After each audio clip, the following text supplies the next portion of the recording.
Jejum intermitente, será que funciona mesmo? Vamos falar sobre esse assunto hoje?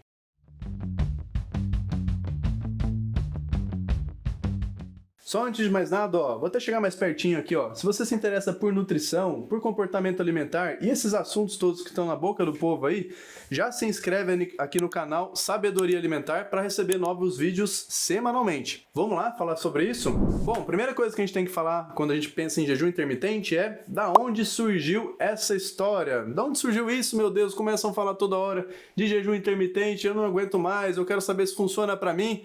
Da onde surgiu esse negócio? Então, a história de jejum intermitente, ela surge por uma tentativa de comparação da realidade do homem das cavernas, lá do homem Neandertal, lá da nossa ancestralidade, com a nossa realidade hoje.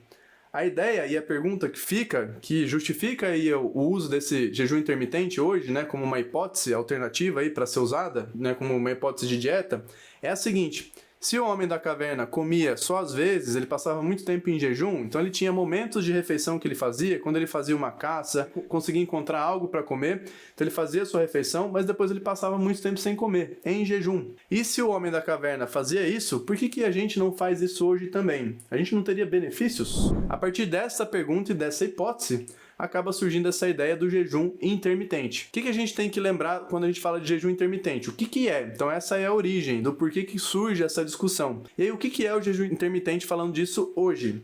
Tem vários protocolos, a gente pode lembrar aí de muitos protocolos, aí vários estudos tentam protocolos diferentes, aí depois as aplicações clínicas têm protocolos diferentes, e aí quais são alguns desses protocolos? Então eu vou dar aqui alguns exemplos. Tem um protocolo que é a pessoa ficar com apenas 25% das suas necessidades energéticas, então ela come em um dia apenas 25% das suas necessidades energéticas, e no outro dia ela come de maneira livre.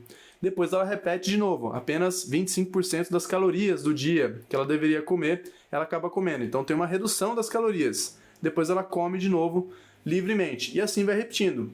Tem um outro protocolo, que é um protocolo em que a pessoa fica comendo durante 4 a 6 horas num dia e depois ela não come mais nada. Esse é o protocolo chamado Time Restrict Eating. Então ela fica comendo durante 4 a 6 horas e depois ela não come mais nada. Esse é um outro protocolo. Existem protocolos que a pessoa fica em jejum por 10 horas. Tem protocolos que a pessoa fica em jejum por 14 horas. Tem protocolos que ela fica em jejum por 24 horas ou até 40 horas. Então tem muitos protocolos. Se a gente olha para todos esses protocolos, o que eles têm de comum? E aí começa o pulo do gato. Então, tem muita gente aqui nos comentários que eu tenho certeza que vão falar assim: eu faço jejum intermitente e pra mim é excelente, a minha tia começou a fazer e pra ela é ótimo. Vamos pensar um pouquinho mais sobre isso. Quando a gente olha para o ponto comum de todos esses protocolos, seja lá qual for, quando a gente vê resultado, é porque houve o chamado déficit calórico crônico. A pessoa, seja lá qual foi o protocolo, aquele grupo de pessoas, dos estudos, por exemplo, seja lá qual foi o protocolo, elas passaram por uma redução da energia que ela consome diariamente de maneira crônica, de maneira contínua. E essa redução de calorias é a que levou ao resultado. Quando é comparado, então, esse protocolo de jejum com qualquer outro protocolo, com qualquer outra prática alimentar que leva também à redução de calorias na alimentação, os resultados eles são os mesmos.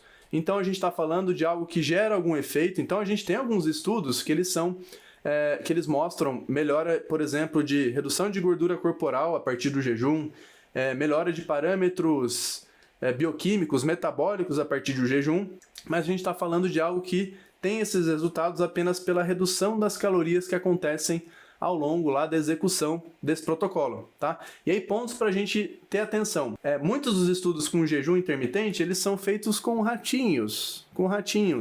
Que viagem é essa, velho? E aí a gente já tem uma questão metodológica aí. Eu não posso extrapolar imediatamente para o ser humano um estudo que foi feito com ratinho, tá bom? Então a gente tem que pensar muito nisso também, tá? Mas fecha esse parênteses.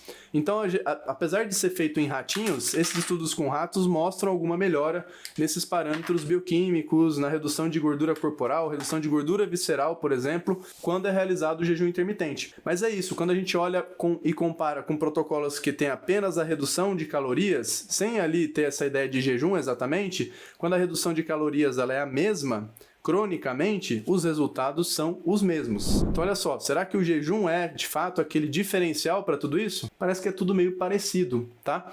Então essa é uma coisa muito interessante de se pensar. Uma outra coisa também que é bastante interessante. Muitos protocolos, eles avaliam também, quando em seres humanos, então tem por exemplo um estudo da Cell, tá? Que é um estudo bem recente. Ele avaliou então um tempo de alimentação dos indivíduos apenas de 4 a 6 horas. É um dos protocolos que eu acabei de comentar, aquele Time Restrict Eating. Então as pessoas ficavam comendo de 4 a 6 horas e depois elas ficavam em jejum. E eles viram resultados promissores. Então esse estudo é com humanos, tá? Um estudo randomizado, controlado, enfim, aquele estudo bacana, aquele estudo legal. Mas foi feito com humanos, então isso é bacana. Mas a gente não pode esquecer que o estudo foi feito em 8 semanas, tá? São 8 semanas aquele estudo. Então o tempo do estudo foram apenas 2 meses. Tá? E aí agora eu quero que vocês lembrem desse seguinte exemplo. Fica aí, olha só. Costanza, que bom te ver. Nossa, quanto tempo! E conta pra mim alguma novidade aí, como é que estão as coisas? Meu filho, que bom te ver também. Nossa, você tá muito bonito. Meu Deus. Bom, eu posso te contar uma novidade que pra mim tá sendo ótima. Eu tô fazendo um jejum intermitente. Você já ouviu falar nisso?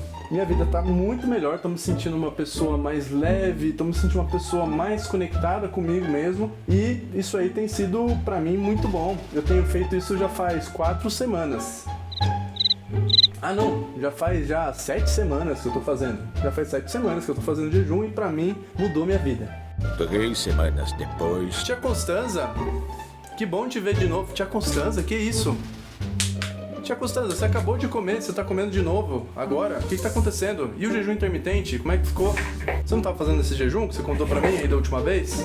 E aí, você conhece algum tio Constanza ou alguma tia Constanza? A gente recebe tia Constanzas ou tio Constanzos o tempo todo no consultório. É muito comum essa situação aí que eu acabei de mostrar pra vocês. Bom, qual que é o resumo que eu queria deixar pra vocês aqui nesse vídeo? Você pode fazer jejum intermitente? Pode, tudo bem. Se você consegue fazer isso, se você tá apto pra isso, tudo bem. Se você já testou e funcionou, beleza. Mas perguntas que você tem que fazer pra você. Eu consigo permanecer assim por muito tempo? Então essa é uma pergunta importante. Outra coisa, eu estou ali sofrendo muito quando eu faço esse tipo de prática, porque quando a gente faz esse tipo de prática, ficar muito tempo sem comer, a gente na verdade está fazendo o seguinte: eu me coloco muito vulnerável às situações do ambiente, para que eu escolha comida, sobretudo aquelas que são mais palatáveis, as que são mais saborosas.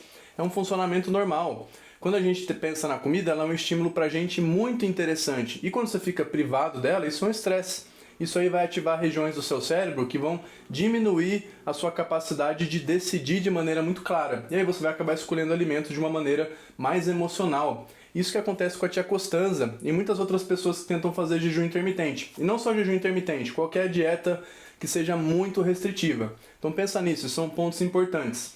Esse estudo que eu falei para vocês do Time Restrict Eating, ele avaliou pessoas durante 8 semanas.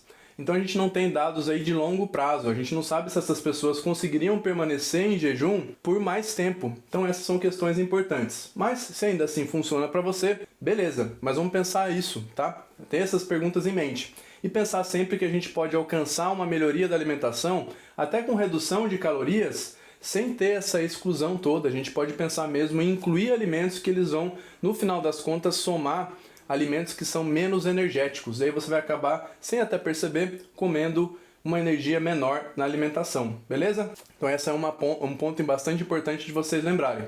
Eu espero que vocês tenham gostado desse vídeo, espero que tenha contribuído de alguma maneira, e eu queria que vocês deixassem seus comentários aqui sobre esse assunto, e já me segue nas outras redes sociais também, para acompanhar todo esse trabalho que eu faço. Tchau, tchau e até mais!